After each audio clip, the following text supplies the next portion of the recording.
powerful and unblinking film, 12 Years a Slave. I just want to ask you first about your aims for the film, your reasons for making it. I mean, your focus on the day-to-day, your month-to-month, year-to-year reality for this man, Solomon Northup, and those around him is unwavering. Would you say that your overriding purpose for this film was in some way fairly simple, to show without distraction or embellishment what life was like for those who were slaves in 19th century America?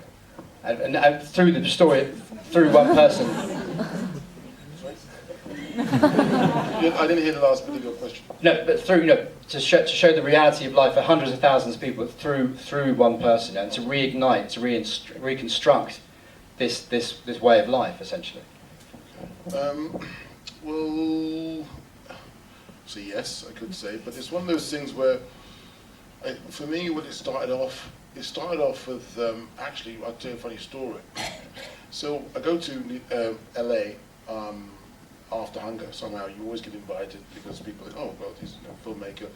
So, I went to Paramount, I went to Universal, I went to all these, and you go through the doors, you go through the gates, and you imagine seeing sort of elephants and gladiators and showgirls and so forth, and then you end up in these offices which are like made in the 30s, and then you end up, it's very small, and then you start talking to people, they smile at you, you smile back, you start to sweat, and nothing's much said. And what was interesting for me when I first went to those studios was, I think they were very surprised that I wasn't Irish, basically, white guy.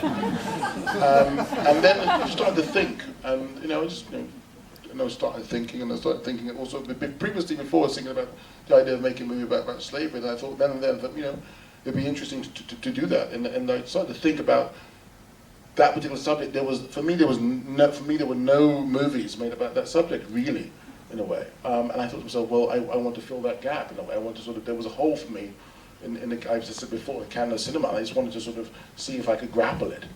And then again, it's just this long story. I mean, you must have heard the story if you read about it. Now, I just had this idea of an African American who gets tricked into slavery.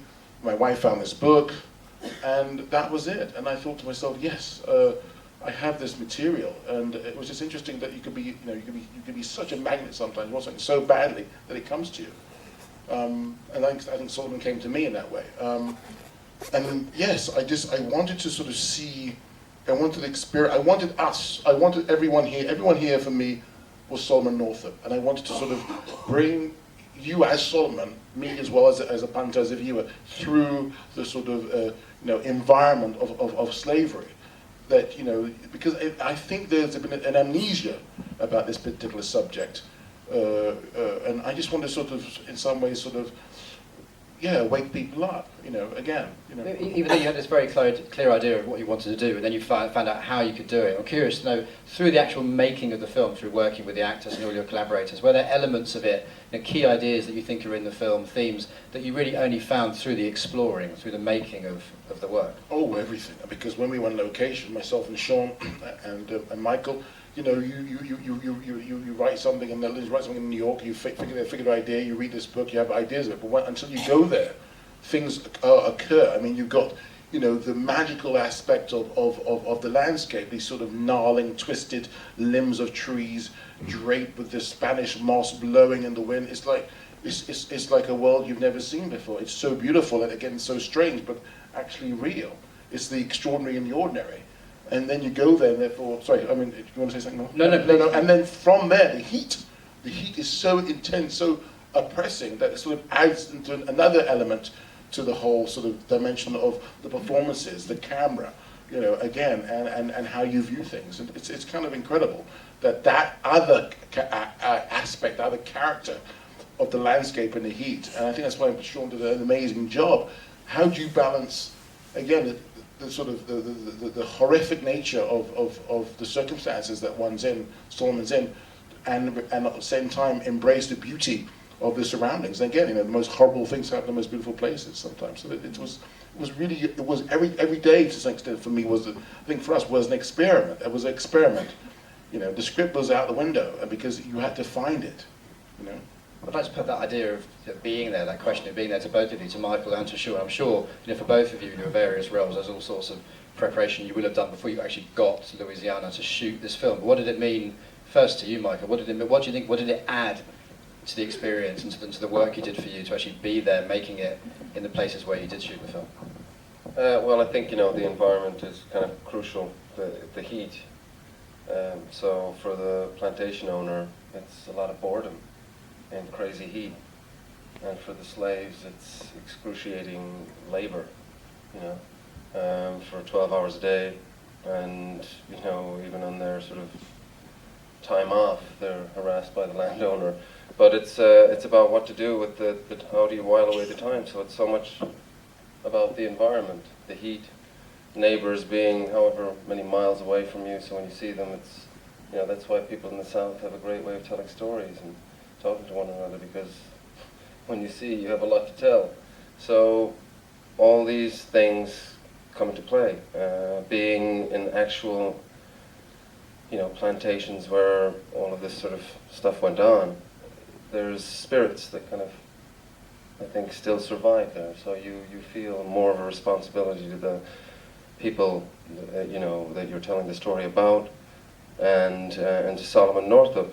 But you feel, it's funny, New Orleans has got a sort of supernatural element to it anyway, I find. I don't know, I guess I'm a little bit superstitious, but there's something about that place, and the hanging moss on the trees, as Steve was saying, it's sort of saturated in something, and I felt the spirits very much alive there when we were filming, for sure. And Sean, how about you? What do you, again, go back to this idea that I'm sure in pre-production there was all the planning. There's all the planning you will have done, but what actually do you think you actually got from being there, shooting the film in that location? What new came to life for you in the way that Steve and Michael have spoken about? Well, being in a location like that is just a gift, because everywhere you point the camera, there's a truth. I mean, things happen there. All the locations we were on were as close as we could tell true to the story. So you kind of couldn't lose in so many ways. But you were always, as Steve says, you're always looking for something, always looking. And we were always rewarded there on every location. And that's such a rare thing. Often you end up somewhere where you think, oh, this is going to work really well. But once you put the actors in the space, it just sort of doesn't feel real. But we never had that problem, no. And, working with a designer like Adam Stockhausen, I can only shoot what's in front of me. And he presented us with some really amazing sets. So for me, I'd say it, but it was kind of a laugh and quite easy. It's interesting, Sean, the story of the hanging tree, which I think is ideal for this. Yeah, I mean,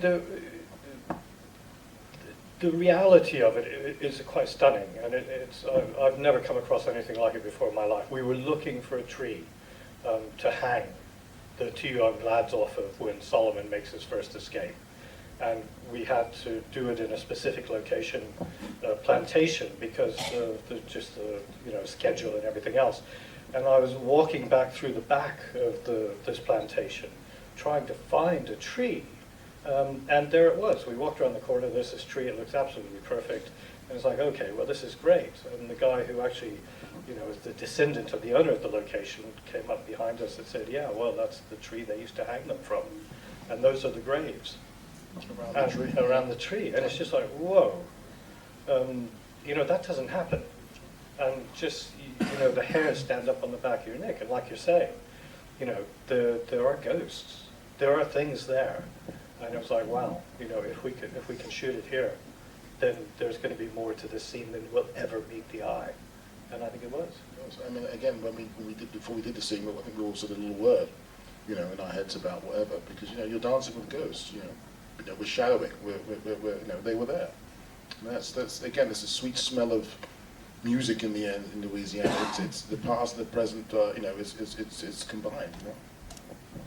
Michael, just before we open things up to the audience, just someone talk about your character Epps. I mean, it's superfluous to say for anyone that's seen him, he's a vile and vicious, extremely vicious character, but yet, he's a perversion born of a perversion. He's born of the society around him, a society which created and sustains slavery. I'm just curious to know how much, when you were working on this character, when you were thinking about this character, how much thinking and understanding did you have to bring to the character in terms of where he had come from, why he was who he was, not just as an individual, but in the society where he'd come from? Or are you just dealing with the character and the events as on the page? How much thinking did you have to do about what creates a man such as that? He was just typecast. That's all.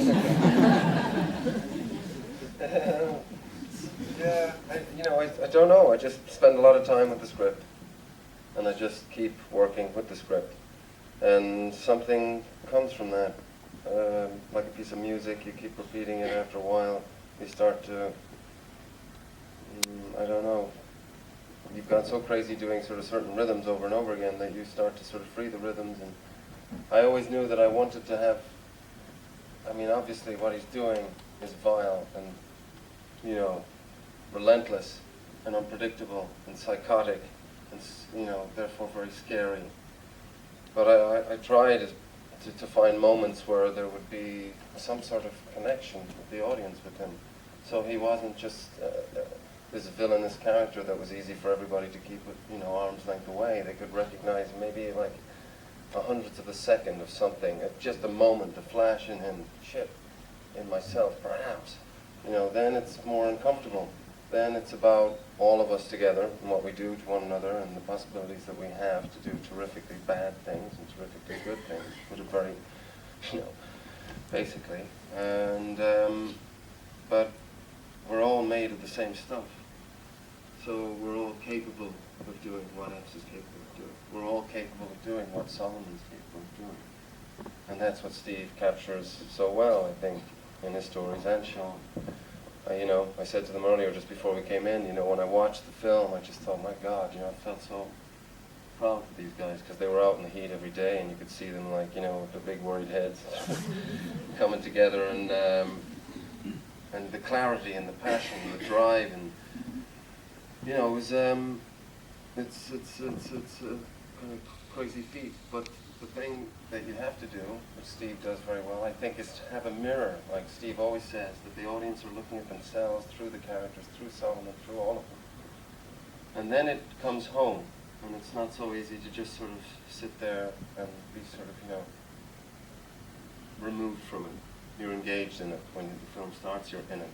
So when Solomon wakes up in the chains, you're there with him. What was that sound? Shit, I'm chained up. What happened? Next thing, bang, bang, bang. Steve, final thing. Sorry. I just want to say, because I mean, again, with Michael, often what happens is that he goes somewhere in a performance, and you'll just hope the camera's on, okay, and he just goes somewhere, and I don't know. Again, maybe it's about like improvisation in a way, not improvisation where he's doing improvisation, but where he goes. It's like a conversation. One doesn't know what they're going to say after every single word. You have no idea, but you go there, and somehow he goes somewhere and he ends up somewhere. He lands somewhere, and that is such a feat to do. I don't know where he goes or how he gets there or what he does to get there, but it's kind of scary when you're seeing it, because it's like someone's is possessed. And you poking me? No, and it is kind of it's odd, and you just have to sort of step back. The camera's rolling, and that's it, and you've caught it, and then he's back in the room. It's kind of something to see, and that kind of level of intensity brings everybody up. It's time to work. It's pretty amazing to witness. I've done it 3 times, so it's Thank you. Let's start taking